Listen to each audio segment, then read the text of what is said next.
നേഴ്സുമാർക്ക് ഈയിടെയായിട്ട് ഫ്രീസ് ആയിരുന്നു ഇങ്ങോട്ട് വരുന്നതിന് പിന്നെ ഫ്രീസ് മാറി എന്നൊക്കെ പറഞ്ഞു. എങ്കിലും DL കിട്ടിയിട്ടുൾപ്പെടെ ഒരുപാട് വിഷമിക്കുന്ന ചേട്ടനെ തന്നെ കുറച്ച് പേരൊക്കെ ഇങ്ങനെ അന്വേഷിക്കുന്നുണ്ട്, ഡയറക്റ്റ് വിളിച്ചൊക്കെ എന്ന് പറയുന്നു. നമുക്ക് അതിനെന്തെങ്കിലും ഒരു പരിഹാരം ഉണ്ടാകും? നമുക്ക് നാട്ടിൽ നമ്മൾ കേൾക്കാറുണ്ട്, രാഷ്ട്രീയക്കാർ സ്വാധീനിച്ചൊക്കെ ഈ അനധികൃതമായിട്ട് ക്വാറി ഉടമകളൊക്കെ പാറ പൊട്ടിക്കുന്നു, ഇങ്ങനെയൊക്കെയുള്ള കാര്യങ്ങൾ നമുക്ക് ഈ ഈ ഈ നശീകരണത്തിന് ഉരുൾപൊട്ടലിനൊക്കെ കാരണമാകുന്നു. ഇവിടെ അങ്ങനെയൊക്കെ സ്വാധീനിക്കാൻ പറ്റുമോ പൈസ ഉള്ളവർ? ഇവിടുത്തെ ഇന്ത്യൻ അംബാസഡറുമായിട്ടൊരു മീറ്റിംഗ് ഉണ്ടായിരുന്നു. അദ്ദേഹവും നിങ്ങൾ തമ്മിൽ ചർച്ച ചെയ്ത് ഇന്ത്യൻസിനെ കൂടുതലായിട്ട് കൊണ്ടുവരുന്നതിനെ പറ്റിയും അവർക്കുള്ള അവസരങ്ങൾ തുറന്നു കൊടുക്കുന്നതിനെ പറ്റിയൊക്കെ ഒരു ചർച്ച നടന്നു. അതെന്തൊക്കെയായിരുന്നു? ആൾക്കാർ വീട് മേടിക്കുന്ന കാര്യങ്ങളൊക്കെ ഉൾപ്പെടെ പറയുമ്പോൾ ഫിംഗൽസ്, സിറ്റി വെസ്റ്റ് ഏരിയയിലൊക്കെ മൈഗ്രൻസിനെതിരെ കൂടുതലായിട്ടുള്ള പ്രശ്നങ്ങൾ ഇവിടെ നാട്ടിൽ നമ്മുടെ ഇന്ത്യയിലെ പൊളിറ്റീഷ്യൻസ് ആരെങ്കിലും ഒരു രാഷ്ട്രീയ ഗുരുക്കന്മാരായിട്ട് തോന്നിയിട്ടുണ്ടോ? വരുന്നവർക്ക് ഈ കൾച്ചറിനെ അഡാപ്റ്റ് ചെയ്യാണ്ട് എന്തെങ്കിലും ഒരു അഡ്വൈസ്, എന്തെങ്കിലും ഒരു സജഷൻ, അങ്ങനെ എന്തെങ്കിലും? അല്ല, ഞാൻ അതേക്കുറിച്ച് പറയുകയാണെന്നുണ്ടെങ്കിൽ നമുക്ക് വേണ്ടത് ഇൻറ്റഗ്രേഷനാണ്. കാരണം നമ്മൾ ആരുഷാരായിട്ട് പല കാര്യങ്ങളിലും നമ്മൾ മിങ്കിൾ ചെയ്ത് പോകണം. കാരണം അവർ ഈ 2024 ഇരട്ടി മധുരമാണ്. ചേട്ടൻ്റെ മകൻ ഡോക്ടർ ബ്രിറ്റോ, അദ്ദേഹം കൂടി ചേട്ടൻ്റെ കൂടെ വിജയിച്ച് കൗൺസിലറായി, ചേട്ടൻ മേയറുമായി. തിരുവോണ നാളിൽ നമ്മൾ മലയാളി മേയറെ കാണാനായിട്ട് എത്തിയിരിക്കുകയാണ്. അയർലൻഡിൽ അദ്ദേഹം യൂറോപ്പിലെ തന്നെ ആദ്യത്തെ മലയാളി മേയറാണ്. നമ്മൾ അദ്ദേഹത്തെ വിളിച്ചു. ഞാൻ അദ്ദേഹത്തെ ആദ്യം ബേബി സാർ ഗുഡ് മോർണിംഗ് എന്ന് പറഞ്ഞപ്പോഴത്തേക്ക് പെട്ടെന്ന് എന്നോട് പറഞ്ഞത് ബേബി സാറെന്ന് വിളിക്കണ്ട, ചേട്ടാന്ന് വിളിച്ചാൽ മതി എന്നാണ്. അപ്പോൾ അത്ര സിംപ്ലിസിറ്റിയുള്ള എന്താണ് അയർലൻഡ് പൊളിറ്റിക്സ്, എന്താണ് അദ്ദേഹത്തിന് ഇവിടെ ചെയ്യാനുള്ളത് എന്നൊക്കെ കാര്യങ്ങളൊക്കെ നമ്മളോട് അദ്ദേഹം വിശദീകരിക്കും. അദ്ദേഹം വിളിച്ചപ്പോൾ തന്നെ അദ്ദേഹത്തിൻ്റെ ഓഫീസിലോട്ട് എത്താനാണ്. ഇന്ന് സൺഡേ ആയിട്ട് കൂടി അദ്ദേഹം നമ്മളെ ഓഫീസിലേക്ക് ക്ഷണിച്ചു. എന്താണ് അയർലൻഡ് പൊളിറ്റിക്സ്, എന്താണ് അദ്ദേഹത്തിന് ഇവിടെ ചെയ്യാനുള്ളത് എന്നൊക്കെ കാര്യങ്ങളൊക്കെ നമ്മളോട് അദ്ദേഹം വിശദീകരിക്കും. അദ്ദേഹത്തിന് നമ്മുടെ ഈ ചാനലിലേക്ക് ഹൃദയം നിറഞ്ഞ സ്വാഗതം. താങ്ക് യു ബേബി ചേട്ടാ. അപ്പോൾ ആ ഒരു വിളിക്ക് ഒന്നുകൂടെ ഒരു അടുപ്പം തോന്നുന്നുണ്ട്. അപ്പോൾ എന്തായിരിക്കും ചേട്ടനോട്? എനിക്ക് ശരിക്കും ചേട്ടാന്ന് വിളിക്കാൻ എനിക്ക് വലിയ പാടായിരുന്നു. ഞാൻ ഇങ്ങനെ എൻ്റെ ഫോണിൽ ഞാൻ പിന്നെ വെച്ചിരിക്കുന്നത് ബേബി സാർ എന്നാണ് ഇപ്പോഴും. അപ്പോൾ എന്താണ് എന്നെ അങ്ങനെ മാറ്റി വിളിപ്പിച്ചത്? അല്ല, എനിക്ക് അത് ചേട്ടാന്ന് വിളിക്കുമ്പോൾ പ്രായത്തിൽ എന്തായാലും എന്തെങ്കിലും താഴെ ഉള്ളത് കൊണ്ടാണ് ഞാൻ ചേട്ടാന്ന് വിളിക്കുക. അല്ലെങ്കിൽ ബേബി എന്ന് വിളിക്കാനേ പറയുള്ളൂ. ബേബി എന്ന് വിളിക്കുന്നതാണ് എനിക്ക് ഇഷ്ടം. പക്ഷേ ചില ആളുകളുടെ അടുത്ത് പറയുമ്പോൾ അവർക്ക് അതൊരു ബുദ്ധിമുട്ട് തോന്നുന്നു ഇങ്ങനെ പേര് വിളിക്കാനായിട്ട്. അതുകൊണ്ടാണ് ഞാൻ ചേട്ടാന്ന് വിളിക്കാൻ പറഞ്ഞത്. ഓക്കെ. ആൾക്കാർ വീട് മേടിക്കുന്ന കാര്യങ്ങളൊക്കെ ഉൾപ്പെടെ പറയുമ്പോൾ ഫിംഗൽസ്, സിറ്റി വെസ്റ്റ് ഏരിയയിലൊക്കെ മൈഗ്രൻസിനെതിരെ കൂടുതലായിട്ടുള്ള പ്രശ്നങ്ങൾ, ഇവിടുത്തെ പ്രത്യേകിച്ച് യൂത്തായിട്ടുള്ള ആൾക്കാർ, നമുക്ക് ഒത്തിരി പ്രശ്നങ്ങൾ അവർക്ക് ഉണ്ടാവുന്നു. അപ്പോൾ ആൾക്കാർ അങ്ങോട്ടൊക്കെ വരാൻ തന്നെ മടിക്കുന്നു. അപ്പോൾ അങ്ങ് കഴിഞ്ഞ ഒരു ഇൻ്റർവ്യൂവിൽ പറഞ്ഞിരുന്നു അവിടെ കുറച്ച് ഗാഡയൊക്കെ കൂടുതലായിട്ട് പിന്നെ അവിടെ ഇമ്പോർട്ട് ചെയ്യുന്നതിനുള്ള ശ്രമങ്ങൾ നടത്തും. എക്സ്ട്രാ ഒരു ഗാഡ സ്റ്റേഷനെ പറ്റിയൊക്കെ ചർച്ച നടക്കുന്നുണ്ടെന്നൊക്കെ. അങ്ങനെയുള്ള അപ്ഡേഷൻ എന്തെങ്കിലും നമുക്ക് മലയാളികൾക്ക് ആശ്വസിക്കാവുന്ന എന്തെങ്കിലും കാര്യങ്ങളുണ്ടോ? ഇപ്പോഴത്തെ സാഹചര്യത്തിൽ ഇപ്പോൾ കഴിഞ്ഞ കുറച്ച് മാസങ്ങളായിട്ട് സിറ്റി വെസ്റ്റിൽ ആൻറ്റി സോഷ്യൽ ബിഹേവിയർ കുറച്ച് കൂടുതൽ ഉണ്ടായിട്ടുണ്ടായിരുന്നു. അപ്പോൾ ഞാൻ മേയർ ആയതിനു ശേഷം ഞാൻ ഫസ്റ്റ് ചെയ്ത കാര്യം എന്ന് പറഞ്ഞു കഴിഞ്ഞാൽ താല ഗാർഡ സ്റ്റേഷനിൽ വിളിച്ച് കോൺടാക്ട് ഇമെയിൽ ചെയ്ത് അവിടെ നിന്ന് ഗാർഡ സൂപ്രണ്ടൻറ്റ്, അതുപോലെ സർജൻറ്റ്, ഇൻസ്പെക്ടർ ഇവരെല്ലാവരും ഓഫീസിൽ വന്ന് സംസാരിച്ചു. ഞാൻ അവർക്ക് കുറച്ച് വീഡിയോസ് ഞാൻ ഷെയർ ചെയ്തായിരുന്നു. കാരണം അവിടുത്തെ ഇഷ്യൂസ് കുറച്ച് കൂടുതലാണെന്നുള്ള കാര്യം നമുക്ക് എല്ലാവർക്കും അറിയാം. അപ്പോൾ അതെല്ലാം ചെയ്ത് കഴിഞ്ഞപ്പോൾ അവർ പറഞ്ഞു ഞങ്ങൾ ഉടൻ തന്നെ ഒന്ന് ആലോചിച്ചിട്ട് എന്താ ചെയ്യാൻ പറ്റുന്നത് വെച്ചാൽ ചെയ്യാം എന്നുള്ള രീതിയിൽ അവർ ആലോചിച്ച് 2 ദിവസത്തിനുള്ളിൽ തന്നെ എനിക്ക് റിപ്ലൈ തന്നു. പിന്നെ 2 അഡീഷണൽ ഗാർഡ് സിറ്റി വെസ്റ്റ് ഏരിയയിൽ മാത്രം ഡ്യൂട്ടി ഇടാമെന്നുള്ള രീതിയിൽ അവർ അറേഞ്ച് ചെയ്തു. അങ്ങനെ ഇപ്പോൾ കഴിഞ്ഞ മാസം തുടങ്ങി അവർ ഓൾറെഡി 2 ഗാർഡ് അഡീഷണൽ ആയിട്ട് ഈ കമ്മ്യൂണിറ്റി ഗാർഡ് നിലവിലുള്ള ഗാർഡ് കൂടാതെ 2 ഗാർഡ് ഇപ്പോൾ അവിടെ പ്രവർത്തിക്കുന്നുണ്ട്. അത് കൂടാതെ വീക്കെൻഡ്സിൽ പട്രോളിംഗ് കൂടുതൽ അവിടെ ചെയ്യാമെന്നുള്ള രീതിയിലുള്ളൊരു ധാരണയായി. ഗാർഡ സ്റ്റേഷൻ്റെ കാര്യത്തിൽ നമ്മൾ വിചാരിച്ച മാതിരി അത്ര എളുപ്പമല്ല. കാരണം ഓൾറെഡി മിനിസ്റ്ററായിട്ട് ഞാൻ സംസാരിച്ചായിരുന്നു. ഇപ്പോൾ മിനിസ്റ്റർ പറഞ്ഞതെന്ന് വെച്ചാൽ താല ഗാർഡ സ്റ്റേഷൻ റിനോവേഷൻ കഴിഞ്ഞതിന് ശേഷമാണ് അവർ ഇനി അടുത്തൊരു ഗാർഡ സ്റ്റേഷനെ കുറിച്ച് ചിന്തിക്കുന്നുള്ളൂ എന്നുള്ള കാര്യമാണ് പറഞ്ഞത്. അപ്പോൾ എന്തായാലും നമ്മൾ അതിൻ്റെ പുറകെ ഉണ്ട്. സിറ്റി വെസ്റ്റിനെ സംബന്ധിച്ചോളം പറഞ്ഞു കഴിഞ്ഞാൽ സിറ്റി വെസ്റ്റിൽ ഇപ്പോഴത്തെ ഒരു സാഹചര്യത്തിൽ ഒത്തിരി റെസിഡൻസ് അപ്പാർട്ട്മെൻറ്റ്സുകളും വീടുകളാണ് അവിടെ മെയിനായിട്ടുള്ളത്. ആ അമ്യൂണിറ്റീസ് കുറവാണ്. ആ അമ്യൂണിറ്റീസ് കുറവുള്ളത് കണക്ക് കൂട്ടിയിട്ടാണ് ഞാനിപ്പോൾ മേയർ എന്നുള്ള രീതിയിൽ നമുക്ക് ബഡ്ജറ്റിൽ പല കാര്യങ്ങളും ഉൾക്കൊള്ളാനുണ്ട്. അപ്പോൾ അത് മിക്കവാറും അടുത്ത വർഷം ലൈബ്രറിയുടെ കാര്യങ്ങൾ വർക്ക് സ്റ്റാർട്ട് ചെയ്തിട്ടുണ്ട് ഓൾറെഡി. പിന്നെ അതുപോലെ തന്നെ കമ്മ്യൂണിറ്റി സെൻറ്റർ, പിന്നെ കാരിക്മോർ പാർക്ക് അപ്ഗ്രേഡ് ചെയ്യാനുള്ള വർക്ക് സ്റ്റാർട്ട് ചെയ്തു. അങ്ങനെ പല കാര്യങ്ങളും ഇപ്പോൾ അവിടെ നടക്കുന്നുണ്ട്. എന്തായാലും നമുക്ക് കുറച്ച് നാളുകൾക്കുള്ളിൽ ഈ പറഞ്ഞ കാര്യങ്ങളെല്ലാം തന്നെ സിറ്റി വെസ്റ്റ് ഏരിയയിൽ ഉണ്ടാകുമെന്നുള്ള ഒരു പ്രതീക്ഷയാണ് എനിക്കുള്ളത്. നമ്മുടെ നാട്ടിൽ രാഷ്ട്രീയക്കാർ ഒരുപാട് വാഗ്ദാനങ്ങൾ കൊടുക്കും ഈ ഇലക്ഷൻ അടുക്കുമ്പോഴത്തേക്ക്. ഇവിടെ അങ്ങനെ ഒരു ഇലക്ഷൻ പ്രചരണത്തിന് വേണ്ടി അങ്ങനെ കൊടുത്തിട്ട് കാര്യമുണ്ടോ? അങ്ങനെ ശ്രമിച്ചിട്ടുണ്ടോ? ഒരിക്കലുമില്ല. കാരണം ഇവിടെ വാഗ്ദാനം നമ്മൾ കൊടുത്ത് നമുക്കൊരു പ്രകടന പത്രിക പോലെ നമ്മൾ ഒരു ലീഫ്ലെറ്റ് അടിച്ചിറക്കി നമ്മൾ എന്തായാലും ചെയ്യണം, അത് ചെയ്തിട്ടുണ്ട്. പക്ഷെ നടക്കാവുന്ന കാര്യം അല്ലാതെ നടക്കാത്ത കാര്യങ്ങൾ വെറുതെ പറഞ്ഞ് ഒന്നും ഇവിടെ ആൾക്കാരുടെ നിന്ന് വോട്ട് കിട്ടാൻ വളരെയേറെ ബുദ്ധിമുട്ടാണ്. കാരണം എനിക്ക് ഇത്രയും ഈ രണ്ടാം ടൈമിൽ എനിക്ക് ഇത്രയും വോട്ട് കിട്ടാനുള്ള ഒരു മെയിൻ കാരണം എന്ന് പറഞ്ഞു കഴിഞ്ഞാൽ ഞാൻ പറ്റുന്ന കാര്യങ്ങൾ, ഞാൻ പല കാര്യങ്ങളും സിറ്റി വെസ്റ്റ് ഏരിയയിൽ ചെയ്തിട്ടുണ്ട്. ആദ്യം ഞാൻ ചെയ്തത് കൗൺസിലറായി ശേഷം ചെയ്ത ഒരു കാര്യമാണ് കാരിക്മോർ എസ്റ്റേറ്റ്. ഈ കാരിക്മോർ എസ്റ്റേറ്റ് കൗൺസിലെ കൊണ്ട് ടേക്കൻ ഇൻചാർജ് ചെയ്യിപ്പിച്ചു. അതൊരു വലിയൊരു അംഗീകാരമായിട്ടാണ് അവിടെ കാരിക്മോറിലെ പല ആളുകളും കാണുന്നത്. പല കാര്യങ്ങളും നമ്മൾ ചെയ്യുന്നുണ്ട്. ഒന്നും ചെയ്യാതെ ഒന്നും ഒരിക്കലും ആർഷാർ വോട്ട് ചെയ്ത് ജയിപ്പിക്കില്ല എന്നുള്ള കാര്യം എല്ലാവർക്കും അറിയാവുന്ന കാര്യം. നമ്മുടെ നാട്ടിലെ ഒരു ഒരു പാർട്ടിയുടെ ചിഹ്നത്തിൽ മത്സരിച്ച് കഴിഞ്ഞാലൊന്നും ഇവിടെ ജയിക്കാൻ സാധ്യതയില്ല. ഇവിടെ വളരെ പ്രഗത്ഭനായ ആളുടെ പേര് ഞാൻ പറയുന്നില്ലെങ്കിൽ കൂടി ഷിൻഫേൻ്റെ വളരെ സ്ട്രോങ് ആയിട്ടുള്ള ഒരാൾ ഈ പ്രാവശ്യം തോറ്റുപോയി കാലാ സൗത്തിൽ. കഴിഞ്ഞ 20 വർഷമായിട്ട് തുടർച്ചയായിട്ട് ജയിച്ചുകൊണ്ടിരുന്ന ആളാണ്. പക്ഷേ അയാൾക്ക് കിട്ടുന്ന വോട്ട് ഒരു പരിധി വരെ എനിക്ക് കിട്ടി. കാരണം അയാളൊന്നും കാര്യമായിട്ടൊന്നും വർക്ക് ചെയ്യില്ല. ഈ പാർട്ടി ബേസിൽ ജയിച്ച് പോയിക്കൊണ്ടിരുന്ന ആളാണ്. ഷിൻഫേ എന്ന് പറഞ്ഞാൽ വളരെ സ്ട്രോങ് ആയിട്ടുള്ള ഒരു മണ്ഡലമാണ്. അയർലൻഡിലെ തന്നെ ഒരു മണ്ഡലമാണ് കാലാ സൗത്ത്.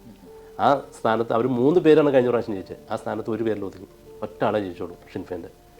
അപ്പോൾ നമുക്ക് നല്ല പോലെ നമ്മൾ വർക്ക് ചെയ്താൽ നമുക്ക് ഇവർ അംഗീകരിക്കും. അതാണ് അതിൻ്റെ സത്യം.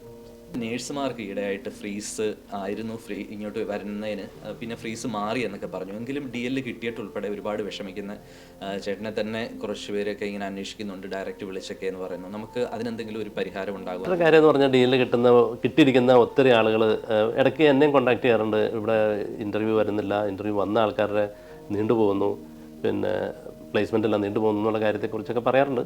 പക്ഷേ ഞാൻ അതേക്കുറിച്ച് അന്വേഷിച്ചായിരുന്നു. അപ്പോൾ അവർ പറയുന്നത് മിക്കവാറും നവംബർ മാസത്തോടുകൂടി ഫ്രീസിങ് മാറി ഇൻ്റർനാഷണൽ റിക്രൂട്ട്മെൻറ്റ് സ്റ്റാർട്ട് ചെയ്യുമെന്നുള്ള രീതിയിലാണ് പറയുന്നത്. പക്ഷേ നമുക്ക് കുറച്ച് വെയിറ്റ് ചെയ്യേണ്ടി വരും എന്തായാലും.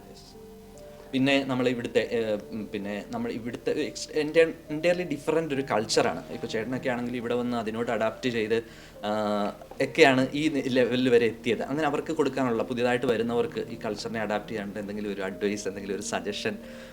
അല്ല, ഞാൻ അതേക്കുറിച്ച് പറയുകയാണെന്നുണ്ടെങ്കിൽ നമുക്ക് വേണ്ടത് ഇൻറ്റഗ്രേഷനാണ്. കാരണം നമ്മൾ ആരുഷാരായിട്ട് പല കാര്യങ്ങളിലും നമ്മൾ മിങ്കിൾ ചെയ്ത് പോകണം. കാരണം അവർക്ക് നമ്മളൊരു സെപ്പറേറ്റ്, അവരുടെയൊക്കെ ചിന്താഗതി നമ്മളൊരു റെഫ്യൂജീസ് എന്നുള്ളൊരു ചിന്താഗതിയാണ് അവരുടെ മനസ്സിലുള്ളത്. അത് മാറ്റിയെടുക്കാനായിട്ട് നമ്മൾ തന്നെ മാക്സിമം ട്രൈ ചെയ്യുക. നമ്മൾ നമ്മളുടേതായിട്ടുള്ള രീതിയിലേക്ക് ഒതുങ്ങിപ്പോകാതെ, നമ്മൾ സെപ്പറേറ്റ് എന്നുള്ള രീതി വരുത്താതെ എല്ലാവരുമായിട്ട് മിങ്കിൾ ചെയ്ത് പോവുകയാണെങ്കിൽ ഒരു പരിധി വരെ അതിനൊരു സൊല്യൂഷൻ ഉണ്ടാകുമെന്നാണ് എൻ്റെ ഒരു പ്രതീക്ഷ. കാരണം ഞാനൊരു ഉദാഹരണം പറയാം. കാരണം ഇപ്പോൾ ഒരു കൗൺസിലർ തന്നെ എൻ്റെ അടുത്ത് ഒരിക്കൽ പറഞ്ഞു, അദ്ദേഹം ഡ്രൈവറാണ്, ബസ് ഡ്രൈവറാണ്. അദ്ദേഹം ബസ് ഓടിച്ച് പോകുമ്പോൾ ഒരു ലാസ്റ്റ് സ്റ്റോപ്പ്, ഒരു സ്ഥലത്ത് ഇങ്ങനെ ലാസ്റ്റ് സ്റ്റോപ്പിൽ ചെന്ന് കഴിഞ്ഞപ്പോൾ ഞാൻ ഇന്ത്യയിലാണ് വണ്ടി ഓടിക്കുന്നത് എന്നുള്ളൊരു പ്രതീതിയാണ് എനിക്കുണ്ടായത് എന്ന് ആ കൗൺസിലർ എന്നോട് പറയാണ്. അപ്പോൾ ഇവരൊക്കെ ഇങ്ങനെ വരുന്നത് അവർക്ക് പോലും അറിവില്ല. അവരുടെ ചിന്താഗതി നമ്മൾ റെഫ്യൂജീസ് സ്റ്റാറ്റസിലാണ് കുറേ ആളുകൾ ഇവിടെ വന്നിരിക്കുന്നത് എന്നുള്ള കാര്യമാണ് അവർ ചിന്തിക്കുന്നത്. നമ്മൾ വർക്ക് പെർമിറ്റോട് കൂടിയാണ് ഇവിടെ വന്നത്, അല്ലെങ്കിൽ ഇപ്പോൾ സ്പൗസായിട്ടാണ് വന്നത്, അങ്ങനെയുള്ള കാര്യമൊന്നും ഇവർക്ക് അറിയില്ല. അപ്പോൾ അതൊക്കെ ആളുകളെ ബോധവൽക്കരിക്കപ്പെടേണ്ടതാണ് മെയിനായിട്ട് ചെയ്യേണ്ട കാര്യമെന്ന് എനിക്ക് തോന്നുന്നു. അപ്പോൾ അതുകൊണ്ടാണ് ഞാൻ പറഞ്ഞത്, നമ്മളുടേതായിട്ടുള്ള കാര്യങ്ങൾ മാറ്റി വെച്ചിട്ടാണെങ്കിലും ഇവരായിട്ട് മിങ്കിൾ ചെയ്ത് ഇൻ്റഗ്രേഷനാണ് നമുക്കിവിടെ വേണ്ടത് മെയിനായിട്ട്. അതിന് ലോക മലയാളികൾക്ക് തന്നെ ഒരു മാതൃകയാണ് ചേട്ടൻ. ഇല്ലേ, ആ ഒരു കമ്മ്യൂണിക്കേഷനും ആ ഒരു ഇൻ്റഗ്രേഷനുമാണ് ഈ നിലയിൽ എത്തി നിൽക്കുന്നത് ചേട്ടൻ. എന്തായാലും ചേട്ടന് രാഷ്ട്രീയ ഗുരു, ഇവിടുത്തെ രാഷ്ട്രീയ ഗുരു ഫിനഗൽ പാർട്ടിയിലെ ഒരു ഫിനാൻസ് മിനിസ്റ്ററാണ്. അദ്ദേഹം ഇപ്പോൾ രാഷ്ട്രീയത്തിൽ തന്നെ ഇല്ല എന്നും കേട്ടു. നാട്ടിൽ നമ്മുടെ ഇന്ത്യയിലെ പൊളിറ്റീഷ്യൻസ് ആരെങ്കിലും ഒരു രാഷ്ട്രീയ ഗുരുക്കന്മാരായിട്ട് തോന്നിയിട്ടുണ്ടോ?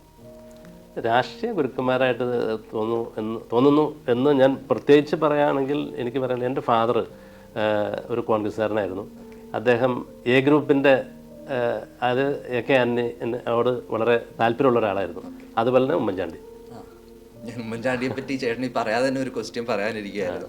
ഓക്കെ, അതായത് അത് ഞാൻ ലാസ്റ്റ് ചോദിക്കാം. ഓക്കെ, പറഞ്ഞോളൂ ചേട്ടൻ.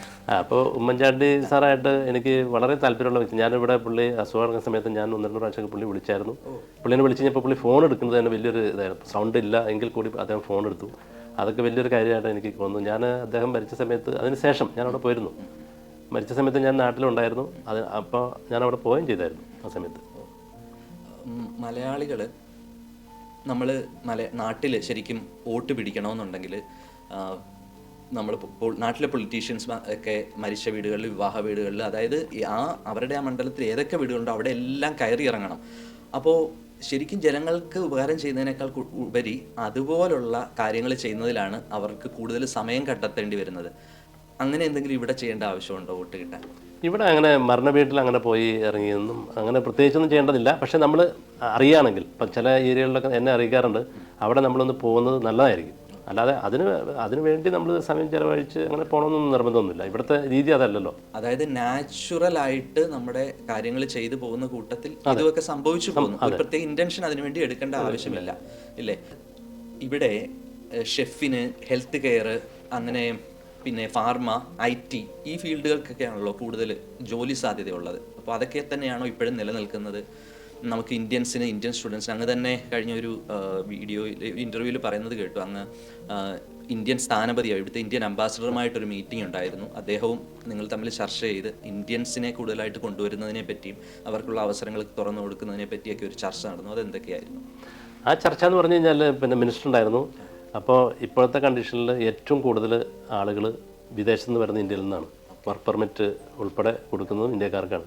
വർക്ക് പെർമിറ്റ് ഇഷ്യൂ ചെയ്യുന്നതിൽ ഏകദേശം പകുതിയോളം ഇന്ത്യക്കാർക്ക് തന്നെയാണെന്നുള്ളതാണ് അതിൽ നിന്ന് മനസ്സിലാക്കാൻ സാധിച്ചത്. ഹിഗിൻസ് എന്ന് പറഞ്ഞ മിനിസ്റ്ററാണ് നമുക്ക് ഇങ്ങനെയുള്ള കാര്യങ്ങളെക്കുറിച്ച് കൂടുതൽ നമുക്ക് സപ്പോർട്ട് ചെയ്യുന്നത്.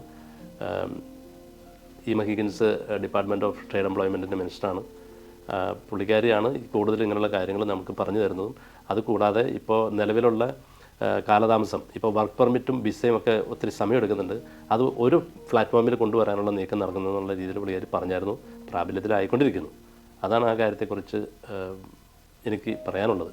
നമുക്ക് നാട്ടിൽ നമ്മൾ കേൾക്കാറുണ്ട്, രാഷ്ട്രീയക്കാർ സ്വാധീനിച്ചൊക്കെ ഈ അനധികൃതമായിട്ട് ക്വാറി ഉടമകളൊക്കെ പാറ പൊട്ടിക്കുന്നു, ഇങ്ങനെയൊക്കെയുള്ള കാര്യങ്ങൾ നമുക്ക് ഈ നശീകരണത്തിന്, ഉരുൾപൊട്ടലിനൊക്കെ കാരണമാകുന്നു. ഇവിടെ അങ്ങനെയൊക്കെ സ്വാധീനിക്കാൻ പറ്റുമോ പൈസയുള്ളവർക്ക്?